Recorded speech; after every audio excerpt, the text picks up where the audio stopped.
Winchester Model 70 and why the allure of pre-64 versus post. So your pre-64s ran from 1936 to 1963 essentially, and they were built off of the Mauser 98 action. Now we're going to go through and touch on some things. I want to also note that in the pre-64 lineup, your collectors, while they love all of them, they really love pre-war. So in that pre-64 lineup, you've got a pre-war, post-war that really drives collectors wild. Now, it's safe to say that the Winchester Model 70, the rifleman's rifle, was pretty much a custom rifle. It was very labor cost intensive to build.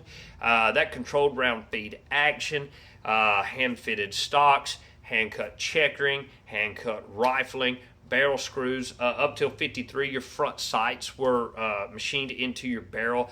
Steel trigger guards, steel floor plates.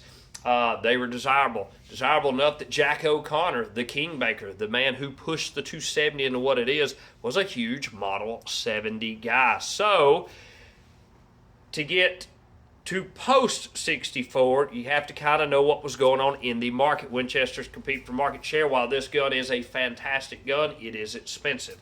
And other firearms on the market are cutting costs of producing guns, and they've got to become more profitable. So, as a lot of things, they had to cut costs, and part of the way in doing that is redesigning how they manufacture things. So they went to a pushed feed action versus a controlled feed. Controlled feed action is what it sounds like. You have control of that round all the way through feeding that round into battery and ejection.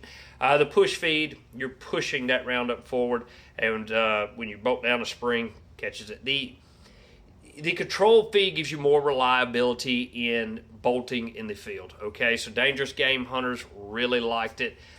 It just seemed like a more reliable thing. However, post 64, there was some changes. So you had forged receivers that were then machined, and that reduced the labor. Okay, then you had two-piece bolts that were brazed, hammer forged rifling, aluminum alloys in the trigger guards and floor plates, and impressed checkering into the stock. So it was a cheaper manufacturing process. Now, Jack O'Connor had an opinion on that too. While he was still a huge fan of the pre-64, he was quoted saying that the post-64, he felt the action was stronger, the bolt was too. Now, you know, from a collector standpoint, everybody wants a pre-64. They just love them. But some other things to note is that 64 to 92, in 92, Winchester went to making a classic, which was a controlled round feed, and people loved it. In 2007, FN announced they were going to start making them